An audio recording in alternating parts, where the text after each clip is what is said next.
I feel a big void. I can still hear their voices in my head.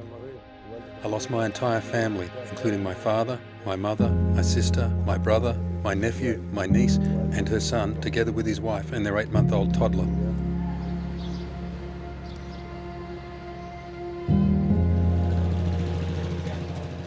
In the early hours of May 16, 22 members of Mohammed al-Kulak's family were killed in one of the deadliest nights of Israeli airstrikes over Gaza since 2014.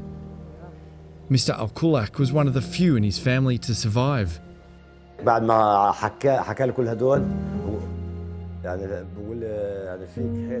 After I found out what had happened, they asked me if I had the strength to see them and say goodbye. The Israeli warplanes struck suddenly and without warning, levelling several buildings where families were sleeping, killing at least 40 Palestinians. Israel's military says it was targeting airstrikes on underground tunnels used by Hamas militants, and buildings above them on the street collapsed in the process, a claim that has not yet been verified. I would like to understand what we did wrong. What did we do to deserve this? We are a peaceful people.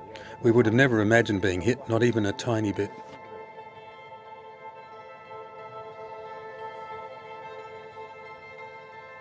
Since the beginning, it seemed like somebody put Ashkelon on the target. It was non-stop, one siren after the other. We kept running to the shelter from wherever you are, day and night. Only about 20 kilometres away in southern Israel, Sigal Arili was preparing lunch just hours before the ceasefire when her home was hit by a rocket fired from the Gaza Strip. You have to run, you don't stop for anything.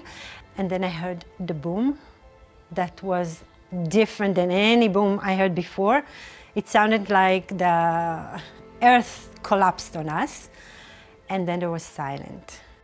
Cities like Ashkelon and nearby Ashdod and Sderot are only a stone's throw away from Gaza, and for years have borne the brunt of rocket attacks. Living in Ashkelon for 30 years, I've been through many escalation and rounds of war. You never get used to the sound of the siren. The main objective of Israel was to increase its deterrence vis-à-vis Hamas. This ceasefire is only an intermediate solution. Hamas will decide or can decide in the future if it's in its own interest to shoot missiles again in Israel, and this will, by definition almost, trigger an Israeli retaliation. Israel's bombing campaign last month has transformed the Gaza Strip. Hundreds of Palestinians have been killed, with piles of rubble and debris littering the streets.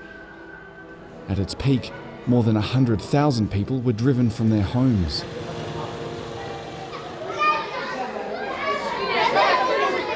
This building was once a school run by a United Nations agency. It's now been converted into a makeshift shelter for 28 families whose homes have been destroyed and who have nowhere else to go. I'm afraid of everything. When I sleep, I close the door.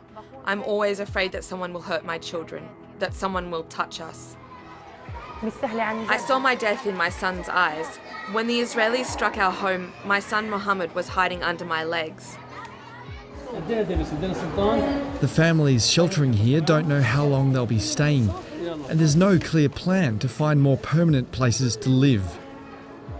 صعبة العيشة فيها، إحنا بدنا نشوف دار إن لو معنا مصاري كانت أجرنا دار وجبنا دار وقعدنا فيها.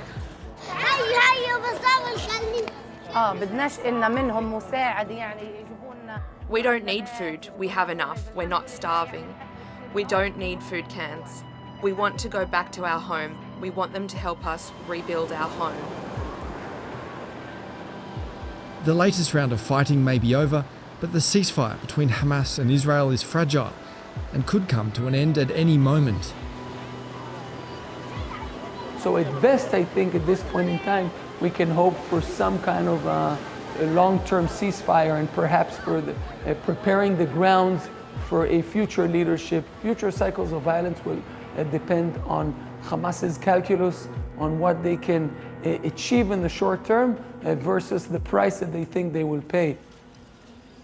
Although Israeli Prime Minister Benjamin Netanyahu's days in office appear to be numbered, there's little hope his likely successor will advance a peace process, meaning civilians like Hanadi are left to pay the price.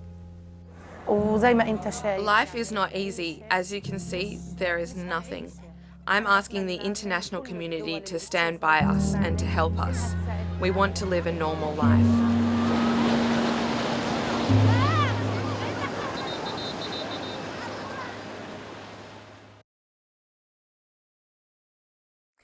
Hi, I'm Lee Sales. Thanks for watching this story. If you'd like to watch more of 730's stories, they are on the left of your screen.